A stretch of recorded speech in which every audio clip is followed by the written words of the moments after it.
श्री कृष्ण। आज ना एक ऐसी टॉपिक पे बात करते हैं कि हर किसी का यही टॉपिक होता है। अगर हम भगवान से विनती कर रहे हैं, उनकी पूजा कर रहे हैं, उनकी आराधना कर रहे हैं, तो क्या वो मेरी पूजा को सुनते हैं? क्या मैं उनसे प्रेम करता हूँ, वो भी मुझसे प्रेम करते हैं या नहीं करते हैं? एग्जैक्ट क्या है, कुछ समझ नहीं आता है। इसीलिए आज एक ऐसा प्रसंग सुनते हैं कि अगर भगवान एक बार हाथ पकड़ लेना, फिर वो कभी छोड़ते नहीं है। हम चाहे जितनी कोशिश करें कि अब मेरा हाथ छोड़ दो मेरा हाथ, लेकिन ठाकुर जी ने अगर हाथ पकड़ लिया ना, तो दुनिया की कोई भी ताकत वो हाथ छुड़ा नहीं सकती है। एक बार की बात है, वैकुंठ धाम में ठाकुर जी विराजमान थे। नारद जी उनके परम भक्त हैं, वो भी वहाँ थे। उनसे विनती कर रहे थे, उनकी प्रार्थना कर रहे थे, उन्हें मधुर मधुर नारायण नारायण गान कर रहे थे। फिर उन्होंने विष्णु भगवान से कहा कि मैं भ्रमण के लिए जाता हूँ। भगवान ने कहा ठीक है, आप जाइए। वो नीचे आते हैं धरती पे, जंगल में खूब भ्रमण करते हैं, इधर उधर खूब घूमते हैं। उन्हें ना एक आदमी मिलता है, उसके पास ना 100 भेड़ें होती हैं, वो उन्हें चराता रहता है। सॉरी 100 भेड़ नहीं, 100 बकरियां होती हैं, वो 100 बकरियां चराते हैं। उनसे उनका लालन पालन होता रहता है, उससे वो जितना धन संचित कर पाते हैं, उनसे वे अपना, अपने बच्चों का, अपने परिवार का पूरा भरण पोषण करते हैं। एक दिन जब वो वहीं से निकल रहे थे और नारद जी वहीं मौजूद थे, वो नारायण नारायण नारायण नारायण का जाप कर रहे थे। तो उनके पास से निकले तो कहते हैं आप भगवान से बहुत प्रेम करते हैं ना? नारद जी ने कहा हाँ, मैं ठाकुर जी से बड़ा प्रेम करता हूँ। उस बकरी चराने वाले व्यक्ति ने कहा मैं भी ठाकुर जी से प्रेम करना चाहता हूँ। अगर आप ठाकुर जी के पास जाना तो उनसे पूछ के आना, क्या वो मुझसे प्रेम करेंगे अगर मैं उनसे प्रेम करता हूँ?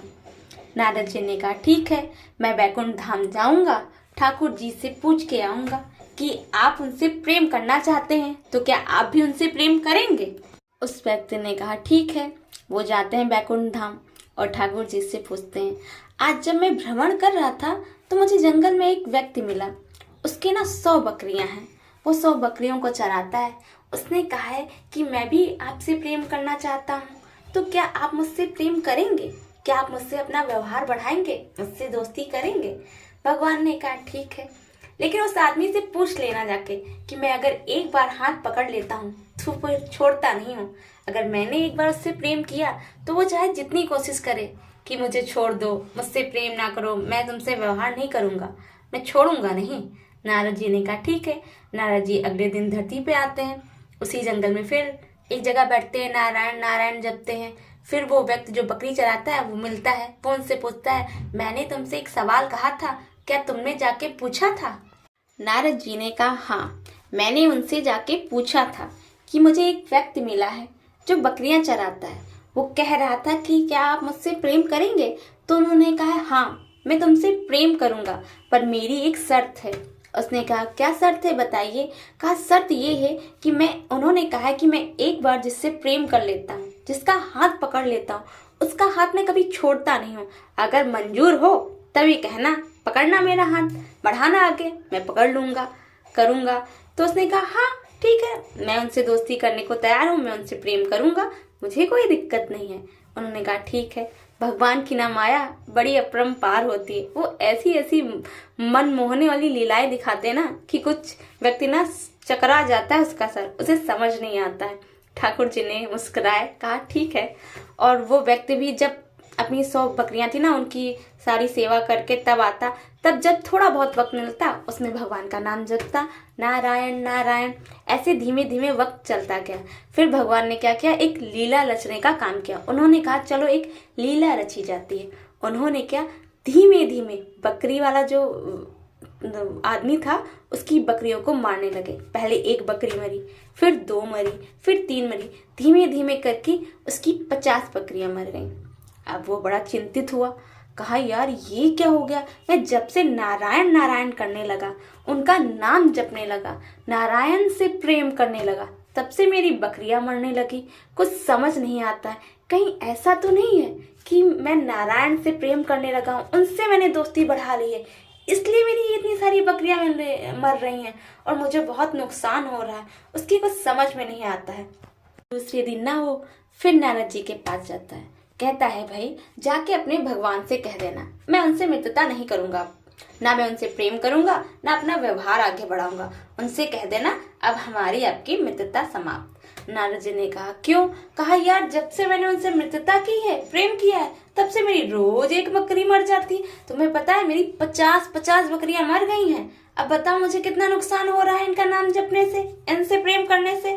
जब मुझे इनसे प्रेम करने से, नाम जपने से इतना नुकसान हो रहा है तो भला मैं क्यों इनसे प्रेम करूं?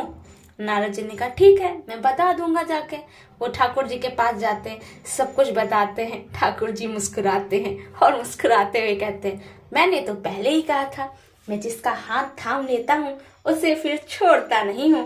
उससे कह देना जाके अब वो चाहे जो करे, मैं उसका हाथ नहीं छोड़ूंगा। अब मैं उसका हाथ नहीं छोड़ने वाला। अब वो चाहे जितना कहे कि मैं तुमसे दोस्ती नहीं करूंगा, व्यवहार खत्म कर दो, मैं नहीं करने वाला। उसे समझा देना ना तुम्हें करने दूंगा, ना मैं अपनी तरफ से करूंगा और ना तुम्हें करने दूंगा। नारद जी भी मुस्कुराए, कहा गजब है प्रभु। वो नीचे धरती पे आए, उसे सारी बात बताए तो कहा ये तो गलत बात है, बड़ी जबरदस्ती है। धीमे धीमे करके उसके 99 बकरियां मर गईं। अब वो बड़ा चिंतित हुआ, मैंने ऐसा क्यों किया? अच्छी खासी तो जिंदगी चल रही थी, पता नहीं कहाँ से सोच लिया इन साधुओं को देख के कि ये नारायण नारायण जपते हैं, मैं भी जपता हूँ। अब तो मैं बहुत परेशान रहने लगा, वो बहुत दुखी भी रहने लगा। धीमे धीमे ऐसे उसके कई महीने बीत गए। जब बहुत महीने हो गए तब उसे ध्यान आया यार मेरी जब 100 बकरियां थी तब भी मुझे इतना ही धन मिलता था और मेरा पूरा समय उन बकरियों में चला जाता था। मेरे पास एक बकरी है, मुझे धन तो उतना ही मिल रहा है और मेरा समय भी बहुत बच जाता है। ये क्या है? धीमे धीमे उसे समझ आने लगता है कि मैंने उनसे नारायण से दोस्ती कर ली है, उनसे मित्रता की है, उनसे प्रेम किया है। ये सब उनकी लीला का असर है। वो दोबारा नारद जी के पास आते हैं और कहते हैं मुझे ना क्षमा कर देना, प्रभु से जाके कहना मैं उनकी लीला समझ नहीं पाया, उन्होंने मेरे भले के लिए किया। मैंने उनसे कहा था ना कि मैं उनसे प्रेम करता हूँ, मेरे प्रेम में कोई कमी ना रह जाए, इसलिए मेरा सारा समय तो उन बकरियों को चराने में, उनकी सेवा करने में निकल जाता था। थोड़ा बहुत समय मुझे मिलता था तब मैं प्रभु का नाम जपता था। अब मेरे पास समय ही समय है, मैं जितना चाहूँ उतना प्रभु का नाम जप सकता हूँ। और जितना मेरे पास 100 बकरियां थी उतना धन तब आता था, उतना तो एक बकरी के दूध से मुझे धन मिल जाता है।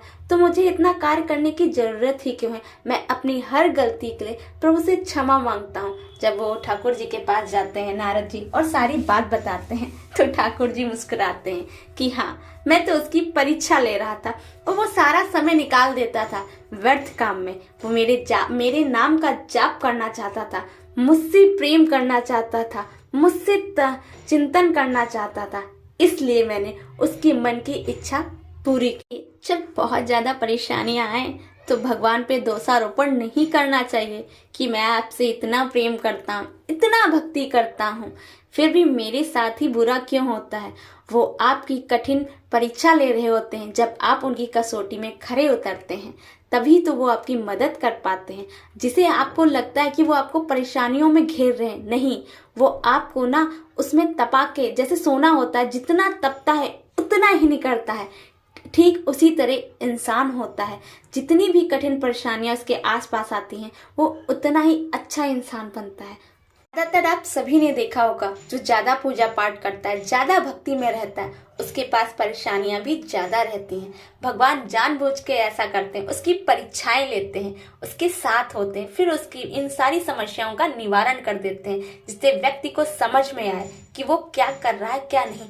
परेशानियां व्यक्ति को तोड़ने के लिए नहीं होती हैं, उसे और अच्छा इंसान बनाने के लिए होती हैं। और भगवान हमेशा हमारे साथ होते हैं।